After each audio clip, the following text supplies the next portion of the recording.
Hi all, വിസൻ അക്കാഡമിയിലേക്ക് സ്വാഗതം. ഈ വർഷം ഇലക്ട്രോണിക്സ് ആസ്പിരൻസിന് നല്ല ഒരു അവസരമാണ് PSC ഒരുക്കിയിട്ടുള്ളത്.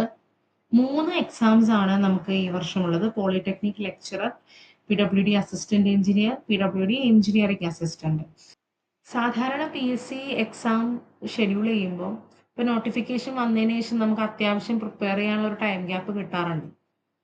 ഇപ്പോൾ PSC വളരെ ഫാസ്റ്റ് ആയിക്കൊണ്ടിരിക്കുകയാണ്. ഒരു 6 മാസത്തിനകത്ത് തന്നെ എക്സാം വരുന്ന രീതിയിലായിക്കൊണ്ടിരിക്കുകയാണ് ഇപ്പോൾ. അതായത് നോട്ടിഫിക്കേഷൻ വന്ന് ഒരു ഇയറിൽ തന്നെ എക്സാം വരുന്ന രീതിയിൽ. അപ്പോൾ ഈ 2025 ആനുവൽ കലണ്ടർ വന്നത് നിങ്ങൾ അറിഞ്ഞിട്ടുണ്ടാവണം. അപ്പോൾ ഈ പറയുന്ന 3 എക്സാംസും അടുത്തടുത്തുള്ള ഷെഡ്യൂളിലാണ് വന്നിട്ടുള്ളത്.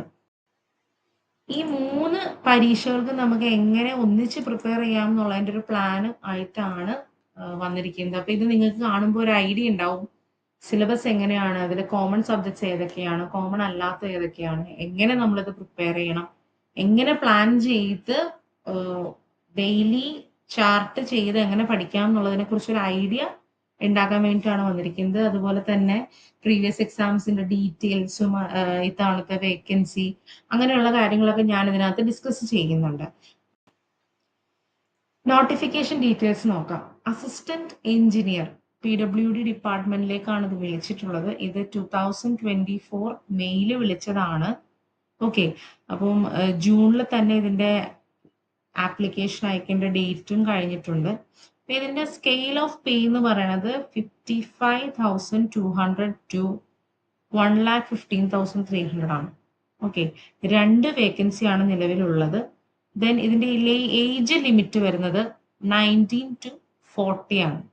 ക്വാളിഫിക്കേഷൻ വരുന്നത് ബിടെക് ടെലികമ്മ്യൂണിക്കേഷൻ ഇലക്ട്രിക്കലാണ്. ഓക്കെ, അടുത്ത പോസ്റ്റാണ് engineering assistant or overseer grade 1. അപ്പൊ ഇതും PWD ഡിപ്പാർട്ട്മെന്റിലേക്കാണ് വിളിച്ചിട്ടുള്ളത്. ഇത് വിളിച്ചത് 2024 ഡിസംബർ 31 ആണ്. ഓക്കെ, അപ്പൊ അതിന്റെ ലാസ്റ്റ് ഡേറ്റ് ഇന്നായിരുന്നു. അതിന്റെ ലാസ്റ്റ് ഡേറ്റ് 29th ജനുവരി. ഓക്കെ, ഇന്നായിരുന്നു അതിന്റെ ലാസ്റ്റ് ഡേറ്റ്.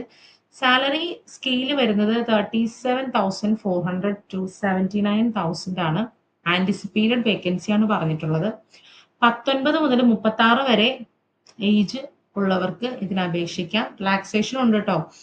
അപ്പോൾ ദെൻ ഡിപ്ലോമ ഉള്ളവർക്കാണ് ഇതിന്റെ അപേക്ഷിക്കാനുള്ള ക്വാളിഫിക്കേഷൻ പറഞ്ഞിട്ടുള്ളത്. അപ്പം ബിടെക്കുകാർക്കും ഇത് ഈ എഞ്ചിനീയറിംഗ് അസിസ്റ്റന്റ് ഹയർ ക്വാളിഫിക്കേഷൻ വെച്ചിട്ട് നമുക്ക് അപ്ലൈ ചെയ്യാവുന്നതാണ്.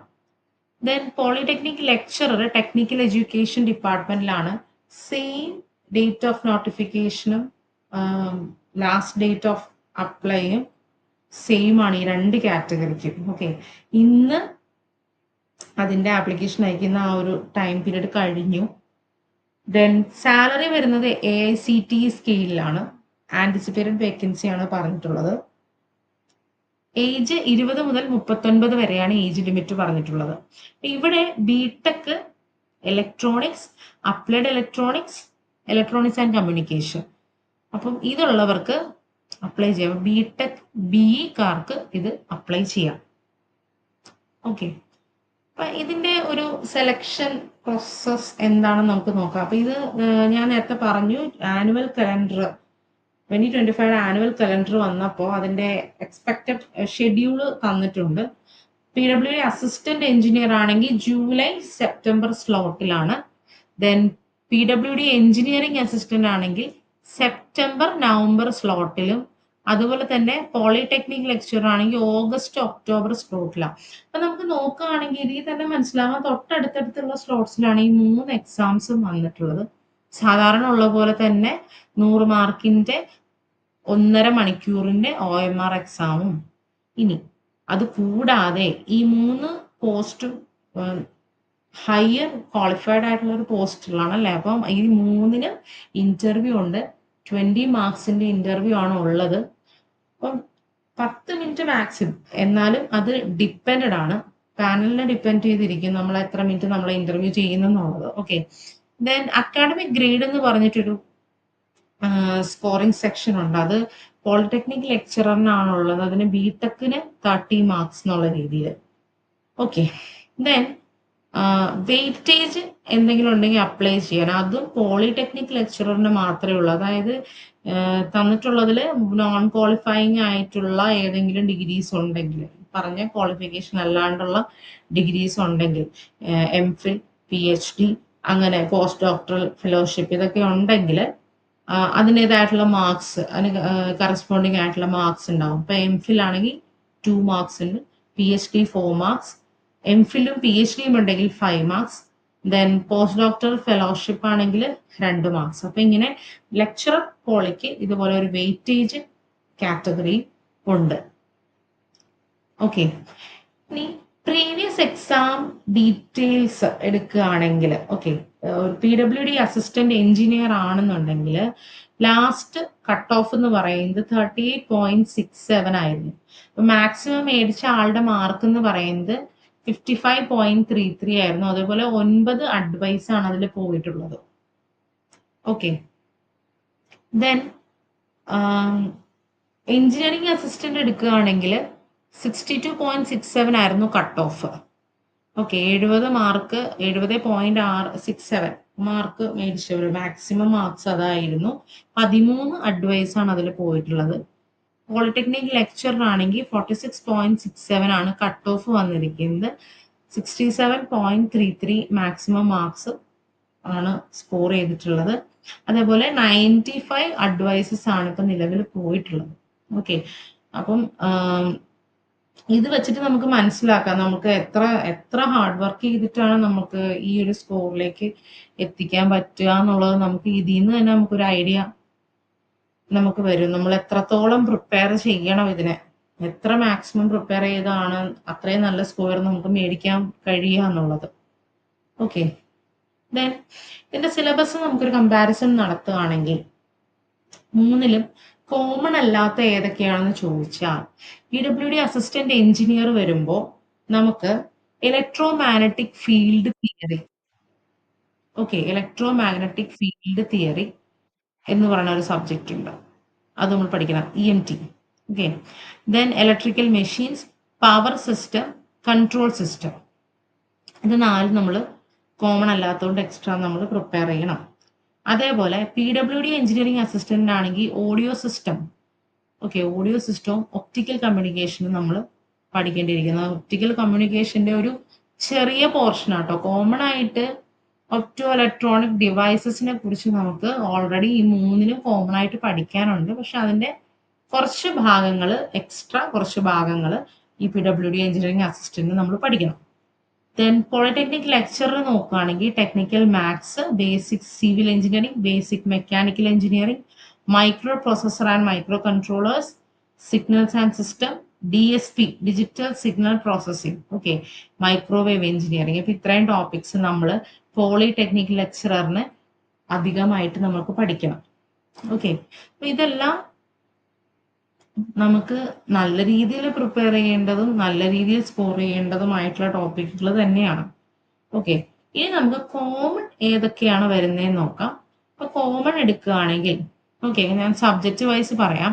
ബേസിക് ഇലക്ട്രിക്കൽ എഞ്ചിനീയറിംഗ് ആണെങ്കിൽ അത് AEQ ഉണ്ട്, പോളി ലെക്ചറിനും ഉണ്ട്. അതേപോലെ ഡിജിറ്റൽ ഇലക്ട്രോണിക്സ് ആണെങ്കിലോ പോളിക്കും അസിസ്റ്റന്റ് എഞ്ചിനീയറിനും ഉണ്ട്. അപ്പൊ ഈ 2 ടോപ്പിക്സ് ഇവിടെ ഇല്ല. എഞ്ചിനീയറിംഗ് അസിസ്റ്റന്റിന് നമുക്ക് ഇത് ആവശ്യമില്ല. ഓക്കെ, അതുപോലെ സാറ്റലൈറ്റ് കമ്മ്യൂണിക്കേഷൻ നമ്മൾ എഞ്ചിനീയറിംഗ് അസിസ്റ്റന്റിന് ആവശ്യമുണ്ട്. അപ്പൊ സാറ്റലൈറ്റ് കമ്മ്യൂണിക്കേഷൻ ഒരു ചെറിയ ഭാഗമായിട്ട് GPS കുറിച്ചിട്ടുള്ള അതിന്റെ ബേസിക്സ് നമുക്ക് പോളി ലെക്ചററിന് നോക്കാനുണ്ട്. അത് നമുക്ക് ഇവിടെ AEക്ക് ഇല്ല. നെറ്റ്വർക്ക് അനാലിസിസ് എടുക്കുകയാണെങ്കിൽ PWDയിലെ 2 പോസ്റ്റിന് നെറ്റ്വർക്ക് അനാലിസിസ് ആവശ്യമുണ്ട്, പോളി ലെക്ചറിന് അതില്ല.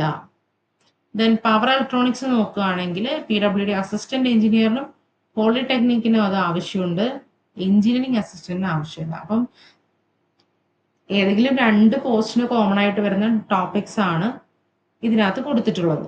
ഓക്കെ, ഇനി ഈ 3നും കോമൺ ആയിട്ട് വരുന്ന ടോപ്പിക്സ് ഏതൊക്കെയാണെന്ന് നമുക്ക് നോക്കാം.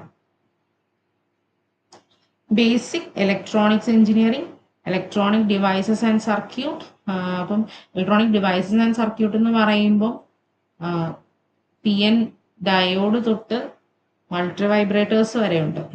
Okay, amplifiers, BJT, FET, multi vibrators, ഇങ്ങനെ അങ്ങ് പോകും.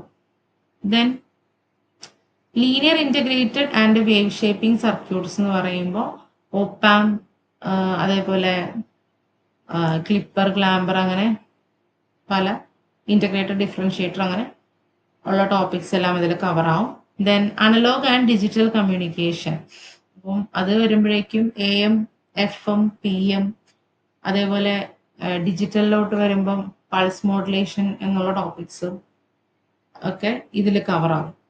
Then radio wave propagation and antennas, അപ്പോൾ ഇവിടെ വരുമ്പോഴേക്കും വേവ് പ്രൊപ്പഗേഷൻ, അതിൻ്റെ frequencies, types of propagations, different types of antennas, അതിൻ്റെ ആപ്ലിക്കേഷൻസ് എവിടെയാണ്, ഇങ്ങനെയുള്ള കാര്യങ്ങളൊക്കെയാണ് ഈ ഒരു ടോപ്പിക്കിനകത്ത് വരുന്നത്. Then television and radar system,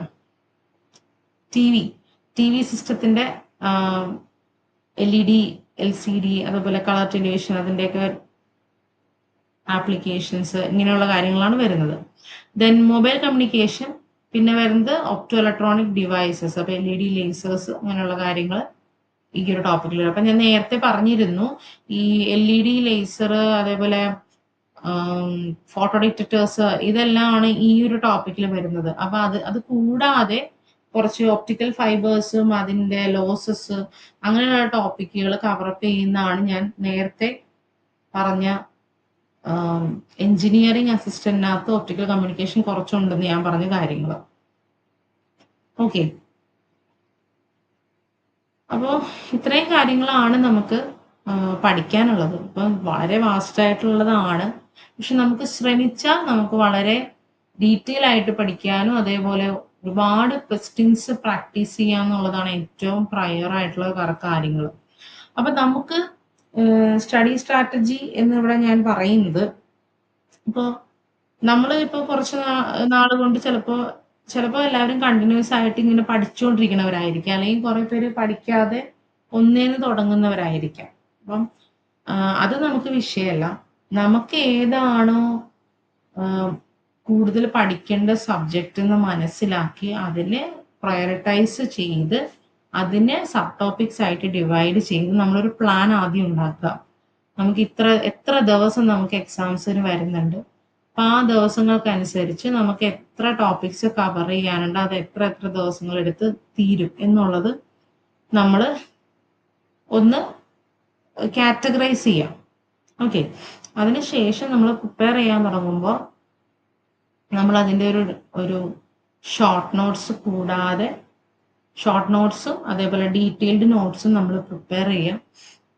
അപ്പോൾ ഷോർട്ട് നോട്ട്സും കൂടാതെ ഡീറ്റെയിൽഡ് നോട്ട്സ് എന്ന് പറയാൻ കാര്യം ഇപ്പോഴത്തെ PSCയുടെ ക്വസ്റ്റ്യൻസ് ലെവൽ അറിയാം, സ്റ്റേറ്റ്മെന്റ് ടൈപ്പ് ക്വസ്റ്റ്യൻസ് ആണ്. അപ്പം നമുക്ക് ഒന്നും തന്നെ സ്കിപ്പ് ചെയ്യാൻ പറ്റാത്ത രീതിയിലാണ് ഇപ്പോൾ എക്സാംസ് വരുന്നത്. അത്രയും ഡീറ്റെയിലിംഗ് ആയിട്ടാണ് ഇപ്പോൾ എക്സാംസ് നടക്കുന്നത്. അപ്പം അതുകൊണ്ടാണ് കംപ്ലീറ്റ് നമുക്കൊരു നമ്മുടെ സ്വന്തമായിട്ടൊരു ഡീറ്റെയിൽഡ് നോട്ടും വേണം. അത് കൂടാതെ അതിന് പാരലായിട്ട് തന്നെ നമുക്ക് അത്യാവശ്യം വളരെ ഇമ്പോർട്ടൻ്റ് ആയിട്ടുള്ള കാര്യങ്ങൾ റെഫർ ചെയ്യാൻ വേണ്ടി ഷോർട്ട് നോട്ട്സും നമ്മൾ പ്രിപ്പയർ ചെയ്യാം. അതേപോലെ ഓരോ ടോപ്പിക്കും നമ്മൾ കംപ്ലീറ്റ് ചെയ്ത് കഴിയുമ്പോഴേക്കും അതിൻ്റെ MCQs അറ്റംപ്റ്റ് ചെയ്യാം. ഓക്കെ, അപ്പൊ MCQs അറ്റംപ്റ്റ് ചെയ്തേ പറ്റുള്ളൂ. കാരണം അതിൻ്റെ ഒരു ഗുണം എന്ന് പറയുമ്പോൾ നമ്മൾ ഓരോ ക്വസ്റ്റ്യൻസ് അറ്റംപ്റ്റ് ചെയ്യുമ്പോൾ നമ്മൾ ഏത് ഭാഗത്ത് നമ്മൾ വീക്കാണെന്നും സ്ട്രോങ് ആണെന്നും നമുക്ക് മനസ്സിലാക്കാൻ പറ്റും. അത് കൂടാതെ നമ്മൾ ഏതെങ്കിലും ഒരു ടോപ്പിക്ക് സ്കിപ്പ് ചെയ്ത് പോയിട്ടുണ്ടെങ്കിൽ, നമ്മൾ അറിയാതെ വിട്ട് പോയിട്ടുണ്ടെങ്കിൽ നമ്മൾ ഇതിലൂടെ ഓട്ടോമാറ്റിക് കവറായി പോകും. ഓക്കെ, അപ്പൊ അതിനുശേഷം നമ്മൾ ഈ MCQs ഒക്കെ നമ്മൾ മാക്സിമം ഇങ്ങനെ അറ്റംപ്റ്റ് ചെയ്തുകൊണ്ടേ ഇരിക്കുക. അപ്പം നമ്മൾ ഈ ടോപ്പിക്കായിട്ട് ഇങ്ങനെ കറക്റ്റായിട്ട് റിവൈസ് ആയിക്കൊണ്ടിരിക്കുക. അപ്പം അത് കൂടാതെ നമ്മൾ ഇടയ്ക്കിടയ്ക്ക് നമുക്ക് മറന്നു പോകും തോന്നുന്ന ടോപ്പിക്സ് എല്ലാം നമ്മളിങ്ങനെ റിവൈസ് ചെയ്തുകൊണ്ടിരിക്കുക. ഓക്കെ, ഇപ്പം പ്രിപ്പറേഷൻ എല്ലാം കഴിയുമ്പോൾ കമ്പൽസറി ആയിട്ട് നമ്മൾ മോക്ക് ടെസ്റ്റ് അറ്റൻഡ് ചെയ്യണം. മോക്ക് ടെസ്റ്റുകൾ ടോപ്പിക് വൈസ് ആണെങ്കിലും മോഡ്യൂൾ വൈസ് ആണെങ്കിലും അതുപോലെ തന്നെ കംപ്ലീറ്റ് മോഡൽ ടെസ്റ്റ് ആണെങ്കിലും നമ്മൾ അറ്റംപ്റ്റ് ചെയ്യുക. ആൻഡ് കണ്ടിന്യൂസ് പ്രാക്ടീസ് ചെയ്തുകൊണ്ടിരിക്കുക. അപ്പോഴേ നമ്മൾ ഈ സബ്ജക്റ്റ് വിടാതെ പോവുകയുള്ളൂ. സബ്ജക്റ്റിന് നമുക്ക് എപ്പോഴും ഒരു ടച്ച് ഉണ്ടാവുമ്പോൾ നമ്മൾ മറക്കില്ല. അപ്പൊ നമുക്ക് ക്വസ്റ്റ്യൻസ് കാണുമ്പോൾ തന്നെ നമുക്ക് ഒറ്റയടിക്ക് ഇതാണ് ആൻസർ എന്ന് ഒരു ഐഡിയ വരുന്ന രീതിയിലായിരിക്കണം നമ്മുടെ പ്രിപ്പറേഷൻ. ക്വസ്റ്റ്യൻസ് കാണുമ്പോൾ തന്നെ നമുക്ക് എല്ലാം നമ്മുടെ മനസ്സിൽ ഇത് റണ്ണിങ് ആയിരിക്കണം. അതുപോലെ നമുക്ക് പ്രിപ്പയർ ചെയ്യണമെങ്കിൽ ഈ ഒരു രീതിയിൽ നമ്മൾ നോട്ട്സ് പ്രിപ്പയർ ചെയ്ത് ഓരോ ടോപ്പിക്കും കഴിയുമ്പോൾ അതിൻ്റെ കറസ്പോണ്ടിങ് ആയിട്ടുള്ള MCQs ചെയ്ത് ദെൻ അത് റിവൈസ് ചെയ്ത് ദെൻ കംപ്ലീറ്റ് മോക്ക് ടെസ്റ്റ് എല്ലാം അറ്റൻഡ് ചെയ്ത് കണ്ടിന്യൂസ് എക്സാം തീരുന്നവരെ ക്വസ്റ്റ്യൻസ് പ്രാക്ടീസ് ചെയ്തുകൊണ്ടിരിക്കുക. അപ്പം നമുക്ക് നല്ലൊരു മാർക്ക് ഇതിനകത്ത് സ്കോർ ചെയ്യാൻ നമുക്ക് സാധിക്കും. അപ്പോൾ ഇതാണ് എൻ്റെ ഒരു അഡ്വൈസ് എന്ന് പറയുന്നത്. സ്റ്റഡി സ്ട്രാറ്റജിക്ക് പറയാനുള്ള ഒരു കാര്യം എന്ന് പറയുന്നത് ഇതാണ്. ദെൻ നമ്മൾ ക്ലാസ്സസ് ഈ ഫെബ്രുവരിയിൽ സ്റ്റാർട്ട് ചെയ്യുന്നുണ്ട്. ഇപ്പം പോളിടെക്നിക്കിനും PWD എഞ്ചിനീയറിംഗ് അസിസ്റ്റന്റിനാണ് ഇപ്പോൾ സ്റ്റാർട്ട് ചെയ്യുന്നത്. അപ്പം താല്പര്യമുള്ളവർ ഇതിൽ കൊടുത്തിട്ടുള്ള നമ്പറിൽ വിളിക്കുക. Thank you.